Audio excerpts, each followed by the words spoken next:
Welcome, good morning, good afternoon, good evening, depending where you are joining us from. It's day 4 of the ADB's 9th International Skills Forum, Reimagining Education and Skills Development in a New Normal. I think we all agree we had some amazing first 3 days. We started on day 1, imagining education and skills education in times of uncertainty and technological disruptions. On Tuesday, we focused on school education transformation, and yesterday on jobs, skills, and TVET. Today, our focus will be on higher education transformation. So you can look forward to an interesting keynote address on the future of higher education and digital transformation, followed by an equally interesting panel discussion with a special focus on the impact of MOOCs. And for the 3rd time, we have created for you an innovation marketplace. And I will present once again your choices at the end of the first part. And you can make up your mind. Of course, I highly recommend to consult our website. And there you also find all the live stream recordings of the previous days. So now let's get right into it, and we listen to our first keynote speaker. I have the pleasure to announce to you Professor Malabika Sarkar, the Vice Chancellor of Ashoka University. She was also earlier the Principal Academic Advisor and the first Dean of the Faculty and Research at Ashoka. Before moving to Ashoka, she was first Vice Chancellor of Presidency at the University in Kolkata. So, Professor Malabika, the floor is yours, and we are looking forward to hearing your thoughts on the future of higher education and digital transformation. Professor Malabika. Greetings to everyone. I think these days, greetings is a better word because it encapsulates all time zones. We are all in different parts of the world. In the context of reimagining education and skills development for a new normal, I'm here to share with you my thoughts on the future of higher education and digital transformation. I thank the organizers for giving me this opportunity. Let me first set the context. Human civilization since early modern times has passed through some pivotal moments that have had a global impact. I call them pivotal moments because the world was never the same again. Of course, 2 of the most significant of these have been the Copernican Revolution and Darwin's discovery of the origins of the human species. But there have also been critical, ideological, and political events like the French Revolution or the 2 world wars, which brought decisive changes. In its own way, the COVID-19 pandemic has also become a pivotal moment. The changes it has brought in our assumptions and our way of life have been massive. COVID-19 has dismantled many assumptions, such as the perceived self-sufficiency of powerful nations, their invincibility. Instead, we realized how fragile all of us are as human beings and how interdependent the world is. COVID-19 has brought about a global awakening. Leaving aside the many negatives of this global pandemic, disease, death, fear, a deep sense of vulnerability, forced isolation, economic challenges, and many other such factors, there has been, I think, one positive gain. We have rediscovered the power of the verbal. In the midst of isolation, when, in the words of Matthew Arnold, we found ourselves with echoing straits between us thrown, we mortal millions live alone. In the midst of this profound sense of isolation and disruption, forced isolation that led also to closure of all schools, colleges, and universities, we have found redemption in building verbal bridges through virtual platforms like Zoom, Meet, and many others. Just as we are all agreed that the world has been turned upside down by this pandemic, I think we will all agree that in the midst of this pandemic, we have rediscovered the power of verbal communication. In the words of W.B. Yeats, the magnanimities of sound. That has been our lifeline. And as we built these virtual communicative bridges, we understood also the critical significance of the virtual domain, the importance of digitization and the tools and technology of the e-communication process. We are here at this moment, at this conference, asking ourselves, where do we go from here? When one day this pandemic is behind us, like a receding tsunami, shall we pick up the pieces and rebuild our huts and settlements in exactly the way they were before? Or will there be a dramatic restructuring? So what is the future of higher education from this turning point? I have already used the term pivotal moment to describe the situation arising from the pandemic. Will the pandemic truly be a pivotal moment for higher education? Will higher education henceforth be also significantly different? We have arrived at this moment, bringing with us centuries of experience in higher education. That experience tells us about classroom teaching. From the original Socratic form of dialogue, we moved to a lecture format, a guru-disciple relationship.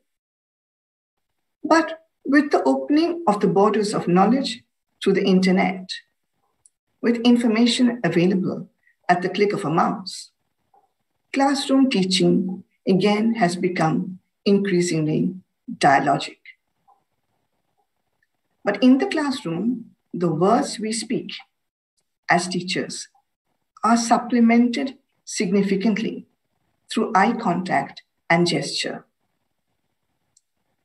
Our physical presence in the same space matters, students and teachers. In the online education format, the situation is quite different. I have always believed that teaching at its best is also performance. To continue that metaphor, the transition from teaching in a classroom to teaching online is like the transition from acting on stage in the midst of the audience to acting for the screen, the cinema. In the online format, a necessary and inevitable distance is created between teachers and learners. For the teacher, everything changes, has to change. From tone of voice to gesture to the tools we use to keep the students engaged. More slide presentations, more technology, a dynamic screen. The screen must come alive to capture the attention and imagination of the students. So we replace one kind of life with another. From inhabiting the same lived space, the classroom, we have moved to the creative and skillful interweaving of living persons communicating not in person, but across multiple screens, with the added vitality that technology can provide. For those of us for whom the classroom was like home, it is so much more work. But it is also challenging and exciting. It is almost like the Platonic philosophy of being twice removed from reality. When I teach Macbeth or Machiavelli in a live classroom, I'm inviting students to imagine these situations as real. My presence, my conviction, my eloquence matters. When I teach the same text online, there is a piece of glass, the computer screen, through which I'm engaging with my students. I am less in control because of the physical distancing. I have to compensate through advanced technology. Presentations on screen, slides, links, a scene from the movie version of Macbeth. As a teacher, I'm anxious. I'm simultaneously conscious of the distance and need to compensate, and the excitement of the additional technological tools available to me.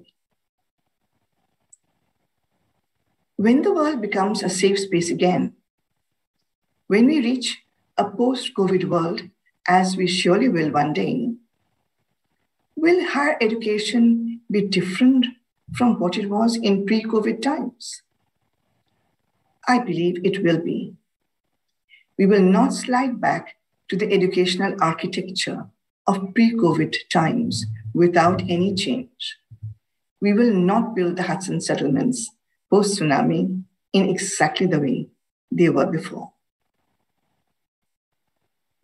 So here is my predictive list of changes and of no changes. For one, the classroom format of higher education conducted in a university building, integrating teaching and research, is a fine art chiseled and perfected over centuries. Its high point has been inspiration and mentoring from outstanding teachers.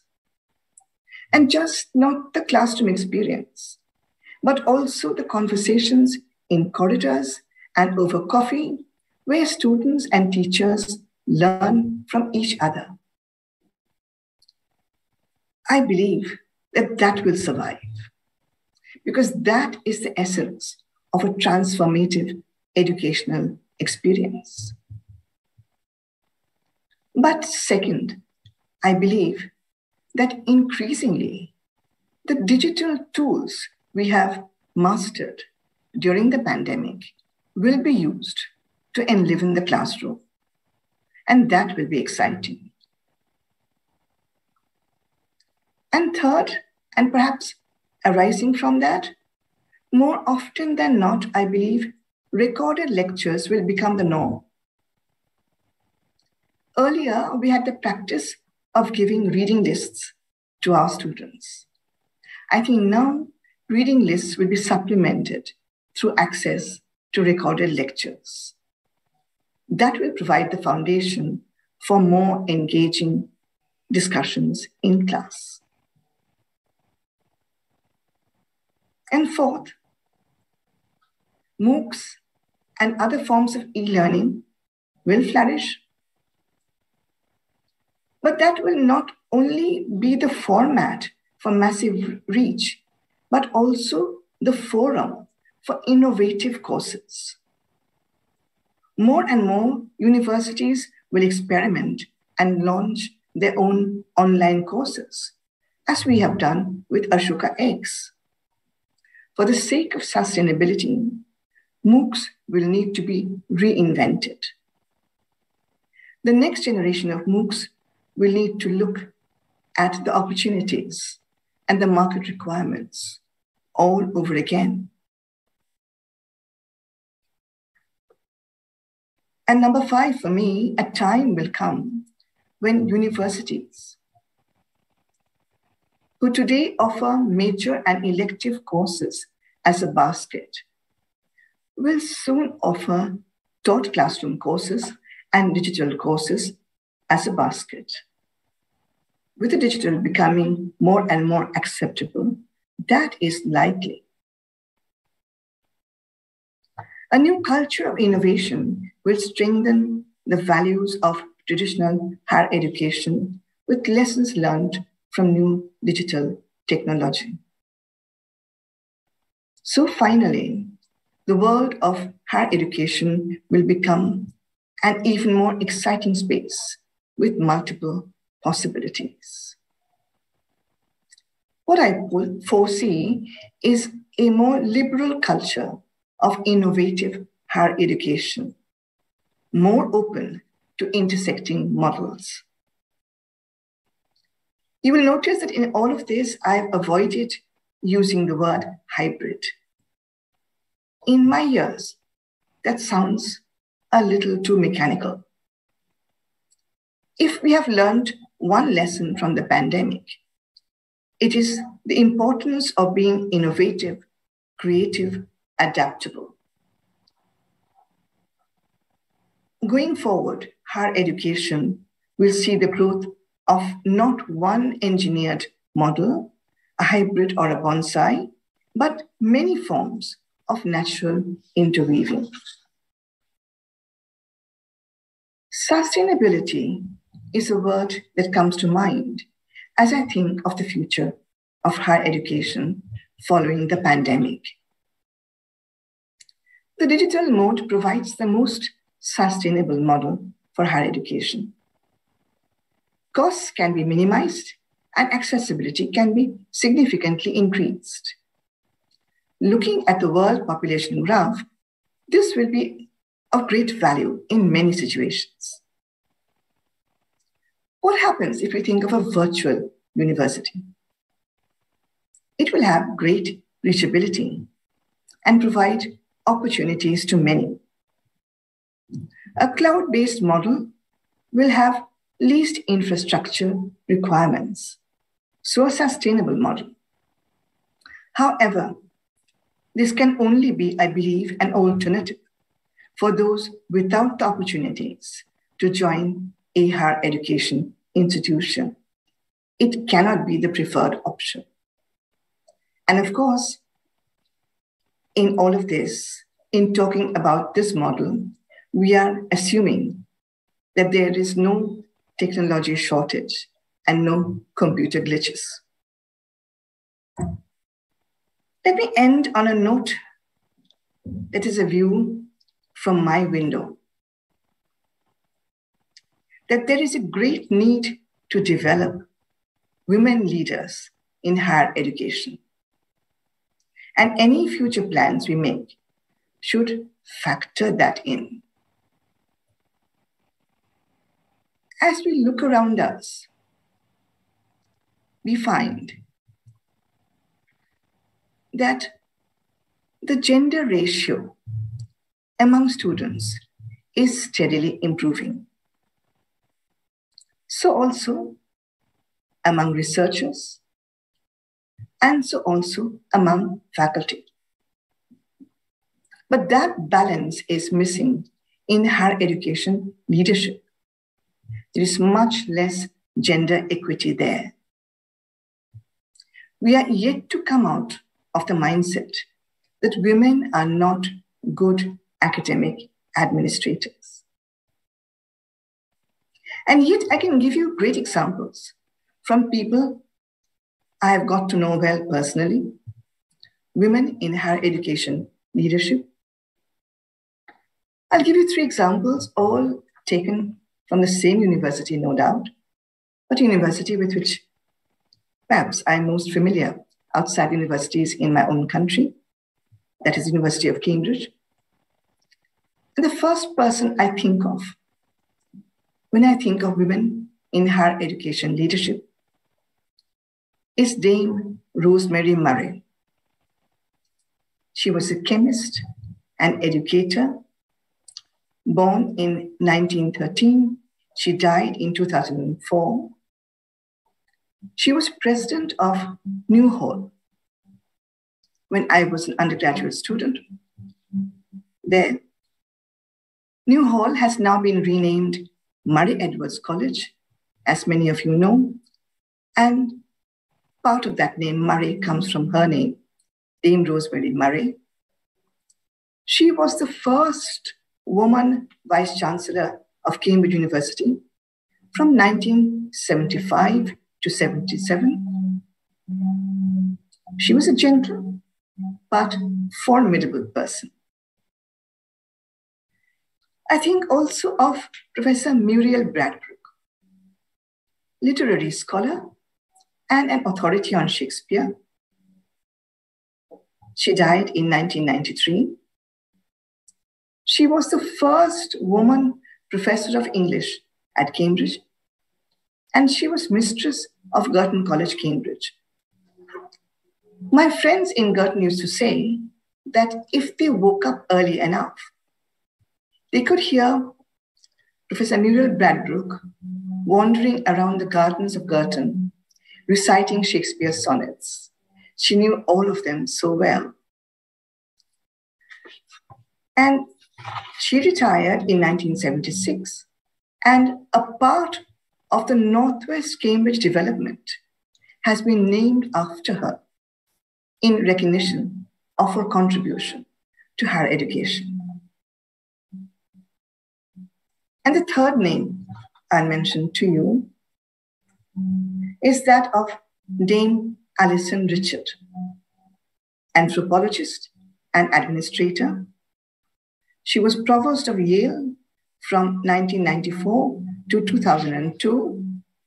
She was the second woman vice chancellor of Cambridge from 2004 to 2010. The Alison Richard building at the Citric site in Cambridge has been named after her, a woman of great capability and imagination. I could have given you only a very few more. All of these women in leadership positions in higher education have been widely respected. But look around the world, there are too few of them. In the context of the new normal, the words we are constantly using today, reimagining, reinventing, are all words embedded in the language of creativity. And these are words that call for mental agility, adjustment, and innovation. In the world of work-life balance that most women inhabit, mental agility, adjustment, and innovation are natural impulses. Through higher education and in the world of higher education, women need to be prioritized. Their presence can enhance the quality of higher education. And so I end today with the famous 4 lines from William Blake's poem, The Auguries of Innocence. To see the world in a grain of sand and the heaven in a wildflower, hold infinity in the palm of your hand and eternity in an hour. How prophetic those words are. Higher education can be accessed today through the smartphone in the palm of your hand. Hold infinity in the palm of your hand. How much the prospect of higher education has changed today. The future of higher education is enticing and exciting today because we are still asking questions. And it is important to ask questions, to have open minds, and continue to be creative. That way, a multifaceted higher education, providing range, depth, complexity, can rise like the phoenix from the ashes of this pandemic and quite transform the world in this century. There is a great deal to look forward to for the new higher education. So my many thanks to the organizers for inviting me. And I wish you all good day. Thank you. Thank you very much, Professor Sarkar, for your very personal reflections on higher education. You highlighted the power of verbal communication. You also mentioned the importance of physical presence in the classroom. You shared your personal list of changes and non-changes in a post-pandemic future. And last but not least, you shared also your top three higher education women or women leadership examples